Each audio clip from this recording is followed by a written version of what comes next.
Hey everybody, what is going on? Hexlex here. I got another Master Duel video for you. So, it is time to begin our deck profiles for the next season. And, of course, as I always like to do, we're going to just start right away by rolling out post-ban list updates, right? I'm not going to wait until the new ban list actually drops in-game, because, like, in my opinion, there's, like, no point to really waiting, right? Like, you know, I was still using pre-ban list Mathmech after it was announced, because I was using that for a tournament, but you know, when it comes to Ranked Ladder, it's like, once the ban list is announced, it's like, to me, it feels like there's 0 point to actually playing the pre-ban list deck anymore. It's like, we might as well just start getting accustomed to a post-ban list list. So, we're going to be starting with Purrely. I kind of want to go in somewhat of the order I think that the decks are most impacted by the ban list to the least. So, we're going to start off with Purrely, and I've also got Dragon Link on the roster because I think those two decks were most impacted by this most recent ban list change. We also played the games that you're going to see for not only this deck profile, but for the Dragon Link deck profile that'll be up tomorrow. Those games were played on stream, and that VOD is saved not only to my Twitch channel, but of course it'll also be uploaded to my second YouTube channel. Probably not by the time this video is going up, I can't imagine, but within the next week or so, at the very latest. So if you're interested in checking out either the VODs or the actual streams themselves when they happen, go ahead and check out the description below. You'll find a link to my second YouTube channel, Hexlex Plays, where those VODs and other video game content goes. You'll also find my Twitch page. You can follow and sub there, and then you'll get notifications of when I go live for streams like that. But anyway, Purrely. So as far as this deck goes, right, only 2 cards got taken from the deck, the third copy of Purrely and the third copy of Delicious Memory, but this ends up being pretty hugely impactful. The third Delicious Memory going away is definitely going to be the more impactful hit for all Purrely variants, as every kind of Purrely variant definitely wants to get Delicious Memory pretty much every single turn. I was going to say turn 1 to set up the Plump, but you actually still need a Delicious to do the Happiness OTK a lot of the time as well, so it pretty much doesn't matter whether you're going first or second. You pretty much always want to see a Delicious Memory. And then we also have, like I said, the Purrely going to 2.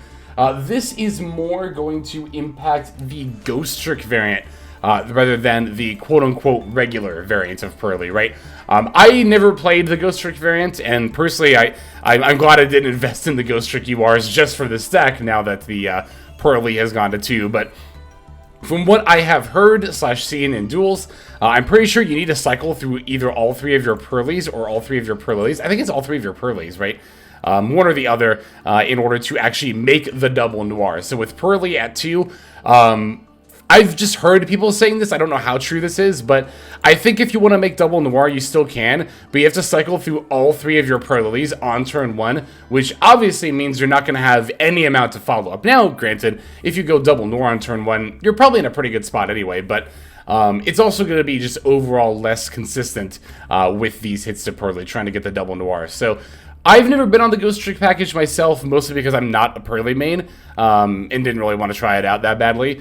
But I definitely think that Pure is probably the way to go moving forward. I can't imagine the Ghost Trick engine being worth it anymore. So with that, we do have spaces to fill in the main and the extra deck if you're not playing the Ghost Trick stuff. So I've elected to, because we're playing pretty much all the Purrely cards we want to, except maybe a second Eep. It might be worth it to play a second Eep, but I'm only playing the one here. I could see myself cutting like a Droll for a second Eep, though.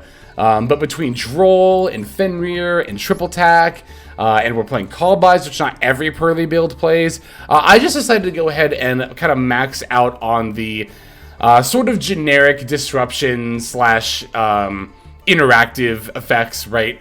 I particularly do like the Fenrir. I've said this before and I'll say it again. I'm not a Purrely main by any means, but from my experience playing the deck, I like the idea of Fenrir a lot more than the Dark World or Shaddoll package.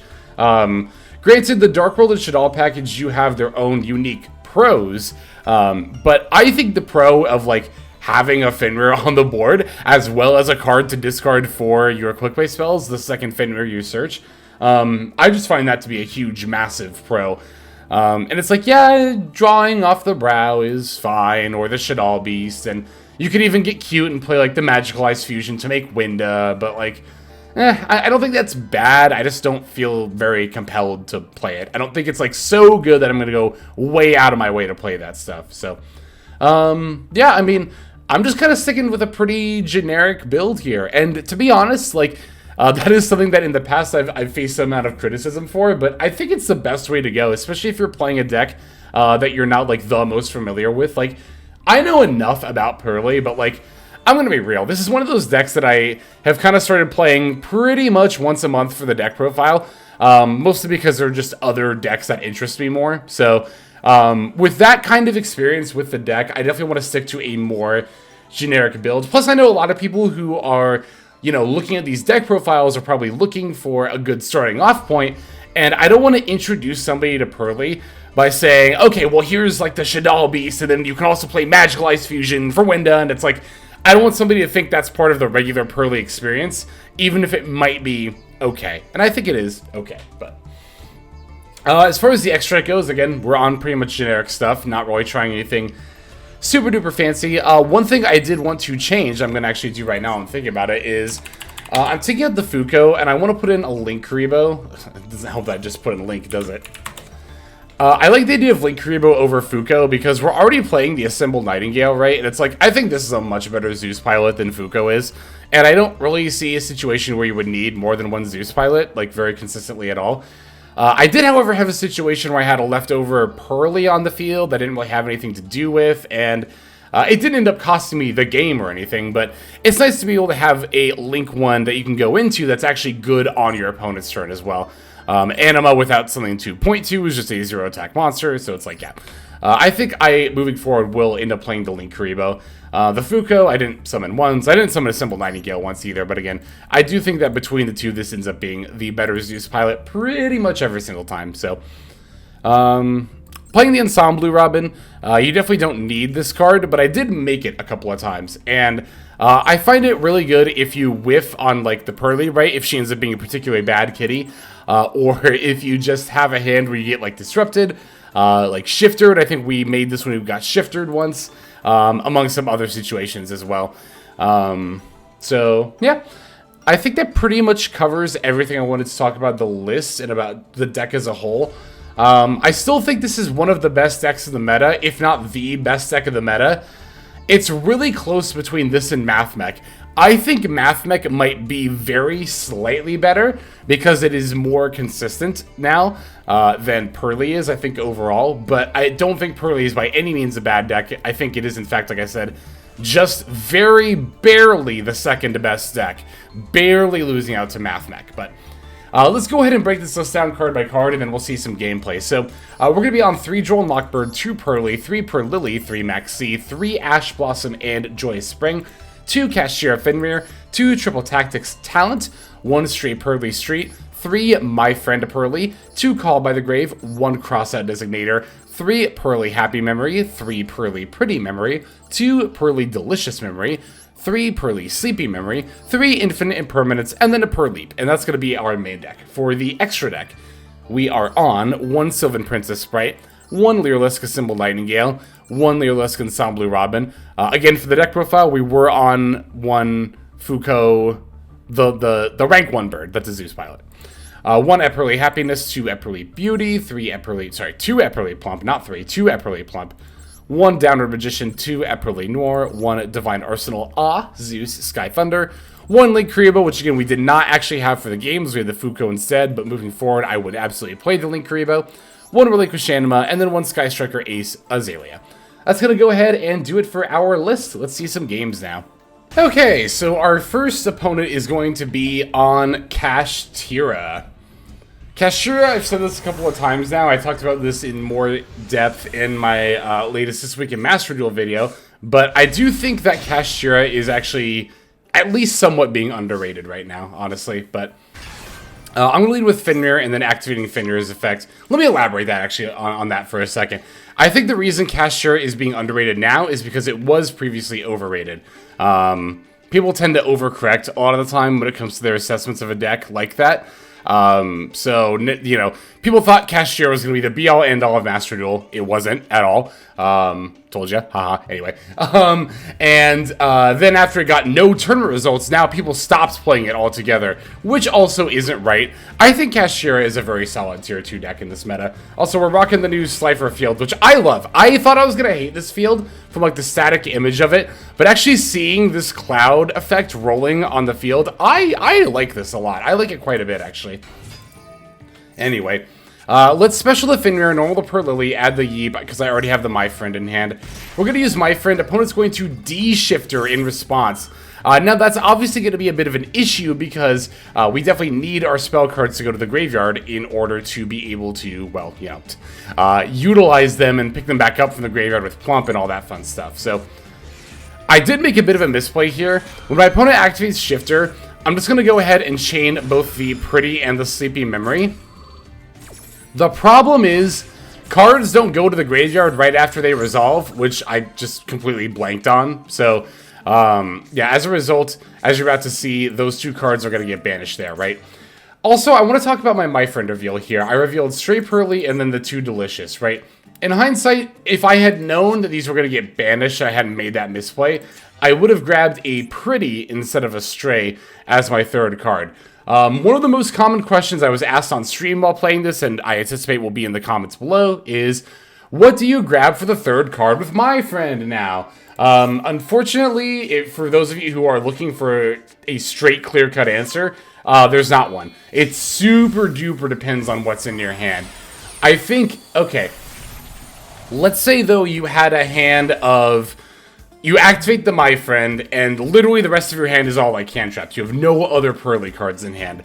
I would probably reveal two Delicious and then Pretty, because I feel like if you're going to whiff on the Delicious and not be able to go into Plump into Noir on turn 1, the next best thing you can do is end on the Beauty negate. So if you have absolutely zero other Purrely cards in your turn 1 opening hand, then you can do two Delicious, one Pretty. But that is the only extent to which I'm comfortable giving, like, generic advice on that, because the rest of it is so going to depend on what's in your hand. It's very situationally dependent. So as I said during the profile, we are going to end up making an Ensamblue Robin, as we are under the D-Shifter here. Again, it's not needed, but I like the option to have a Disruption, because as you can see, my opponent had to do a very awkward play. They activated the rates off, adding the Ogre, which I didn't even realize during the game. It's kind of odd. I guess they already have, like, Theosis or Unicorn. I don't know. That's actually a very odd ad. But anyway, I kind of forced them to go into Ogre and then battle here, right? Because if they try to Xyz summon, my Ensamblue Robin is just going to bounce whatever they have. So, it kind of eats their battle phase in this regard, and definitely buys me quite a bit of time. Okay, yeah, they did already have the Theosis. Okay, so Fenrir is activating to add the Rise Heart. I decided not to use my own Fenrir here, and I thought I would wait until I used it on the Era, which actually forces my opponent to go into Dark Armed Dragon the Annihilation instead of Shangri-Era here, right? They can now overlay that for the Zeus. Wipe my field, which is a little annoying, but whatever. And yeah, they can Rise Heart go for a level 7, like, upgrade here, but they can't actually go into a Rise Heart because they didn't use Era. So, it was, that looked a little bit weird, probably, right? But it was still, ultimately, I think, the right plays that I did. Because, again, if we look at not using the Fenrir on the opponent's Fenrir, again, I think was a totally fine play because it forced them to go into the Dark Arms to remove it. Because here's the thing, right? If they make an Era and then special Rise Heart and then activate, I can just banish the Era or the Rise Heart. I guess I'm trying to figure out if the Era would get a chance to activate. Because if it does, then I need to banish the Rise Heart. But if it doesn't, I can just banish the Era. Anyway. Let's actually move on with the duel here. Yeah, they have a prep. They have a Zeus with no materials. They have, like, the Ogre. Getting that off the prep. Whatever. This is totally fine. Does not even matter in the slightest because I can OTK with this hand. I still have all 3 Happy Memories in my deck. Unless one gets peeled here, which would be a little bit unlucky, but I don't think, yeah, there's nothing relevant at all here. So yeah, I can just use My Friend Purrely to find 3 copies of Happy Memory, guaranteed that I will get one. And because I have the other Delicious in my hand, I can just go ahead and OTK here.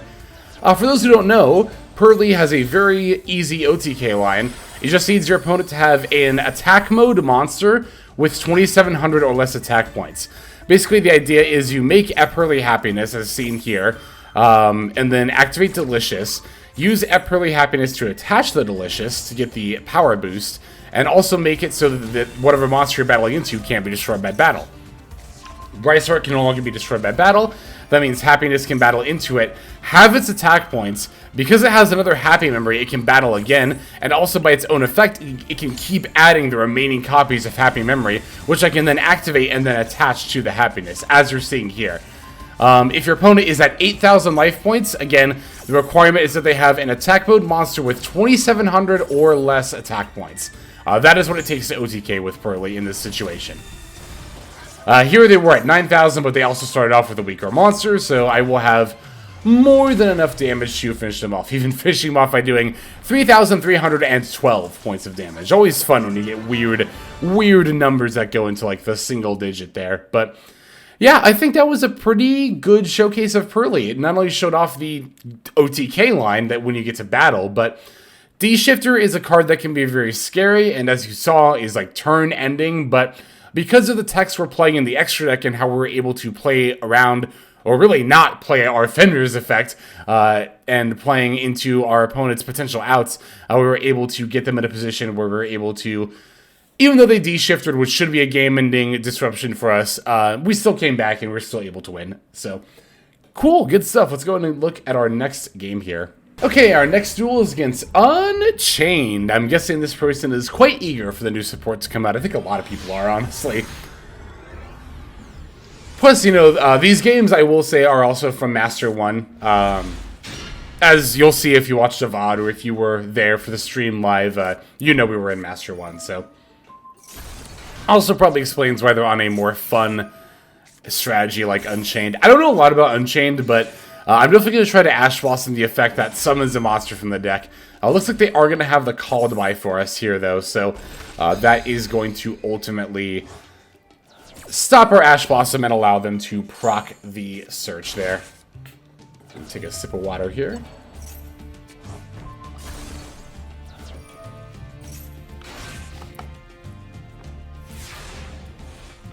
Yeah, so this end board doesn't look like the most impressive thing in the world, but they definitely still have plays. They absolutely still have plays. I'm going to Purrely for the My Friend, activate the My Friend. Totally forgot they reset this trap.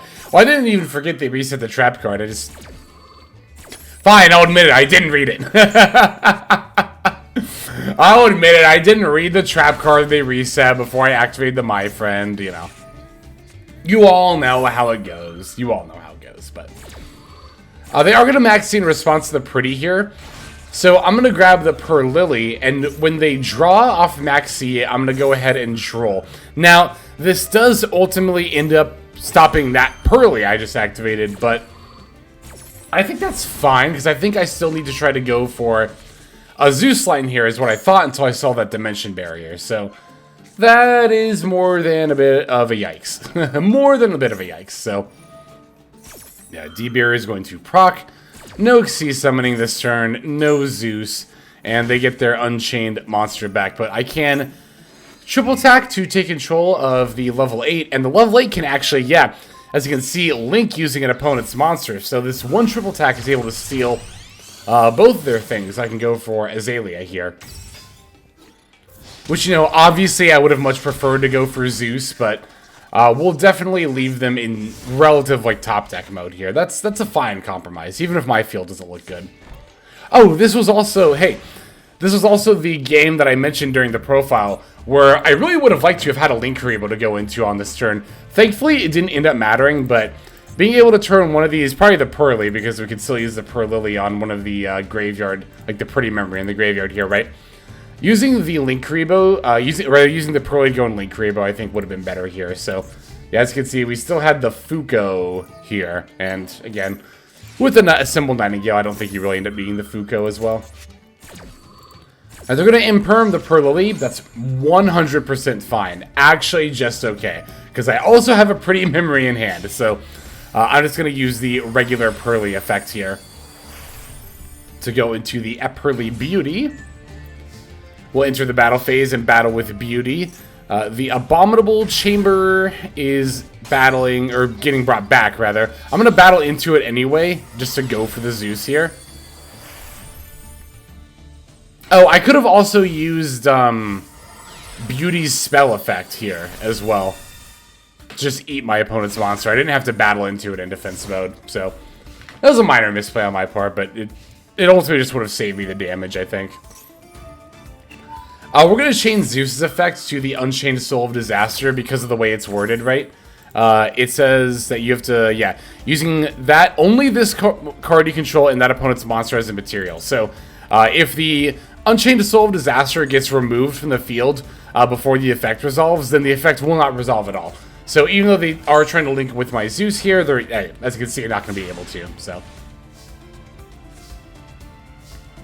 Alright, Maxx is kind of like, whatever. I'm just going to turn the ZEUS to attack mode in battle. I was aware the Unchained monsters do proc when destroyed by battle, but I still didn't want to use the board wipe here, because I found it unnecessary, right? Like, even if they get to cycle into another Unchained, they're not, like, 100% guaranteed to find more plays, and, like, yeah, they can start bringing stuff back, but now I get to draw off this Maxx, and ultimately, I can still just send the board with ZEUS as soon as it gets to a position where I feel kind of uncomfy about it, right? Like right here, for example, so. And sure enough, that's going to end my opponent's turn. We drew a Sleepy Memory for our 1 ZEUS draw, so that already is going to be, like, enough plays, and yeah. Our opponent was at 7,400, so... Or were they at 5,400? I actually don't remember. Let's go ahead and take a look here. They were at 7,400. I don't know if I had lethal right then and there that turn, but either way, this definitely is the beginning of me being able to snowball the advantage I do have into a lot more, which will be able to finish my opponent off here. If not this turn, then definitely in the long run. So, all right, there is that game. Let's move on to the next. So this game was actually against one of those Utopia FTKs, but it was kind of funny. It was kind of an entertaining duel, so I want to show this one off anyway. They get to go first. We're in the Nightmare scenario. They get to go first. Oh, also, I want to talk about this since we're in a situation about, like, regarding this, right? You'll notice I didn't shotgun Maxx during the draw phase. You might have even noticed I just haven't been doing that a lot lately in general. Even though in the past I've said, oh, because of Kashtira Fenrir, you should always Maxx during the draw phase. I'm kind of starting to think the meta is in a position where maybe we don't do that all the time. Like, obviously Kashtira itself is, like, not the most popular deck, as we discussed before. But on top of that, Fenrir actually isn't seeing play in, like, as many decks as it has previously. So I'm kind of experimenting a little bit, and I'm just kind of waiting to see when I think is a good time to Maxx people, but... Yeah, so when they normal summon the Utopia, I'm absolutely going to throw out the Maxx because I know they're going for the Utopia. I actually didn't even assume they were on the FTK line at first. I thought maybe they were on just like a general Utopia strategy. I think because I recently played against Oni, who is also like on that kind of strategy, right? Except they're not on the FTK. Oni Girly is on, like, Exosister with Utopics to go for the number 90 and number 38. Which I thought might be happening here, but no, they're just going for the number 100. So yeah, they're going to bump it up to 13,000 attack, but I do have the Imperm here, so I'm like, you know, I can stop the FTK. Alright, so sure enough, here's the Mystic Walk. Now, one thing that was suggested in chat is, like, they're like, oh, you should Imperm before they sack it for Mystic Walk. Because I think if you negate the number 100, it goes back down to 0 attack, right? I might not be. I'm just trying to think about the wording here. But unfortunately, Mystic Walk does tribute as cost, so I don't have an opportunity to do that, really. Alright, they're going to chain the number 99, going for the Manipulator of Souls. I'm going to Imperm here and negate. They are still going to get to gain 13,000 life points, though, is the thing. Like, we're not going to be able to... I mean, we can't OTK our opponent here because they're on, you know, the number 99 at 3,000 attack, but they are still at 21,000 life points. And here's the thing, too. Like, looking at their setup, assuming they have multiple copies of, like, number 100 and number 99 in their extra deck, I think they can totally still just, like, go for the OTK line later, too. But... Yeah, I'm going to special the Fenrir, add another copy of Fenrir. Normal summon the Purrelyly, adding the Yeep since I already have My Friend Happy and Pretty. Gonna go for the My Friend effect here, revealing Sleepy as well as 2 Deliciouses. The reason to reveal Sleepy there is, again, the third card you reveal off of My Friend is like gonna be super duper hand dependent. So hand dependent. It probably would have been either Pretty or Happy here. Probably Pretty because I don't really have any, you know, delusion that I'm gonna OTK here. But again, we already have Pretty, and we already have the next choice Happy. So, given that we also already searched the Yeep off of the Purrelyly, I decided to just go ahead and look for the Sleepy here. And yeah, they're just going to concede, obviously, because they didn't get their FCK off. I actually, thinking back on it now, looking at this replay, maybe I should have tried to grab the field spell off of as the third ad, or I could have also thought about using Purrelyly to add the field spell and then making Yeep my third card off of My Friend alongside the 2 Delicious. No, I think the Yeep is more important than this field spell there for going into Noir. If you whiff on the Delicious. That's the other thing too, is like, not only is it hand dependent on what the third card you add off of My Friend is, but you also need to be keeping that in mind with your searches for like, okay, if I whiff on my Friend search, looking at my hand, can I still go into a Noir? If not, can I go into a different monster to end on that will be able to disrupt my opponent, like maybe an Ensamblue Robin, or like a Zeus if it's not turn 1, you know?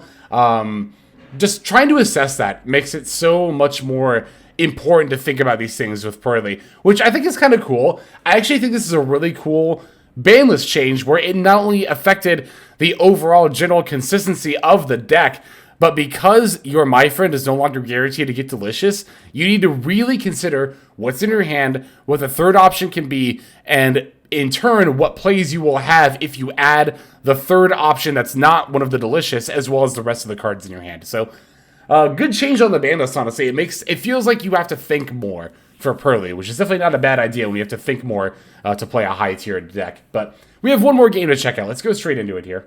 And our final game is going to be against Evil Eye. Again, I know a lot of off-meta stuff that we're facing off against here, but again, we're in Master 1, so it's like, meh. You know how it goes. But anyway, going first, this hand is like, it's okay. We're going to start by, of course, normal summoning Purrely, going for the My Friend. I'm going to activate My Friend here. I think I will grab a Pretty. Oh, no, I'm going to get Ash Blossoms. I would have grabbed a Pretty alongside 2 Delicious here. Trying to find that if I whiff on the Delicious, but here I'm going to have to activate Happy, pitch Purrely to summon Purrely, and hope we have a good kitty. We have an alright kitty. The field spell is like, it's whatever. This will be another game where I think I'm just going to go into the Ensamblue Robin for some more disrupts that way, because, again, we just kind of whiffed on our plays, but we have options going into the next turn. We certainly are not, like, without any options at all. Alright, they're going to start by specialing the Fenrir and activating. I'm going to use the Imperm here. Now, I know I have said in the past that I think it's almost always a mistake to use Ash or Imperm on Fenrir. I should have been more specific if I wasn't in that moment. Whenever I've said that, I'm mostly talking about turn 1. I'm kind of talking about turn 2 as well, but it becomes more situationally dependent at that point in time. Because, like here, for example, right? I don't want the Fenrir to just be able to enter battle phase and banish my Ensamblue Robin. Like, sure, they could just enter battle phase and attack over it, but, like, let's make them do that, right? Let's not take the 2400 damage in that regard. So, because of that, I'm just going to use the Imperm to negate the Surge here. Again, because I also don't want them to just banish my Robin. Also, if I try to bounce something and they have the Fenrir up, right? I don't want them to be able to banish the Ensamblue Robin. So, here's where they reveal they are, in fact, on Evil Eye. Ooh, excuse me. Sorry about that. Let's see if, oh, they don't show the win rate of Evil Eye cards anymore. It must have fallen below 50% then. That's so, like, ugh. I've talked about this before, but it's like, the usage and win rate statistics could be very, very, very helpful, and very, very useful for just, like, knowing what the state of the metagame is like, but the fact that Konami can choose to, one, completely omit, you know, certain information, or two, even remove it on an update like they have here. It's like, I don't know. It's just like, bleh. It's just bleh. I wish we had access to this information, like, fully and completely. I also wish we had access to even the usage and win rate stats they do give us. I wish those were in, like, the deck editor. It kind of irks me that you have to see the card get dropped in a replay to see the statistic in client, which means you got to go find a third-party site to see if they've, you know, gathered all of the stats, which not many of them I can't find any that have. Even Master Duel Meta doesn't have, like, a complete list of, like, here is every usage and win rate stat they give you in all of Master Duel. I would love that information, but it's not the easiest to gather, unfortunately. It's just not, which is a shame. It could be, but it's not. And also, like I said, just the blatant, like, removal of the win rate stat once this deck assumedly fell below 50% win rate. It's like, it's so clearly pushing an agenda. I don't know, it's like, whatever. But yeah, so we did end up losing to Evil Eye. The Ash Blossom on the My Friend on our turn 1 just ultimately ended up being too much, and it was too hard to then mount a comeback. But yeah, that's going to go ahead and do it for this game. In this video, rather. Thank you very much for watching these games. I appreciate it, as always, as ever. Let's go ahead and move now to our outro. Alright everybody, that's going to do it for this video. Thank you for watching it all the way to the very end. That means a whole lot to me, and it's also a fantastic way to support the channel. And if you're interested in supporting the channel in other ways besides YouTube, there are plenty of ways to do that. If you check out the description below, you'll find a bunch of links down there. One of them goes to my Patreon. You're actually seeing the names of everyone subscribed to the Patreon on the screen right now. So if you're interested in getting your name in the credits here at the end, if you want to see more daily Master Duel content, or if you're interested in one-on-one private coaching sessions, I offer all of that on Patreon. I also stream live on Twitch. Feel free to go ahead and click that link and follow and or subscribe there. I also have the Discord community, if you want to follow that link, where hundreds of duelists have already signed up. Free to join, and you can just come hang out, talk about the game, and chill in general. Final link that's going to be in the description is my Twitter. You can follow that if you want some more notifications of what's happening with the channel. So, all in all, thank you all so much for watching, and I hope you have a fantastic day.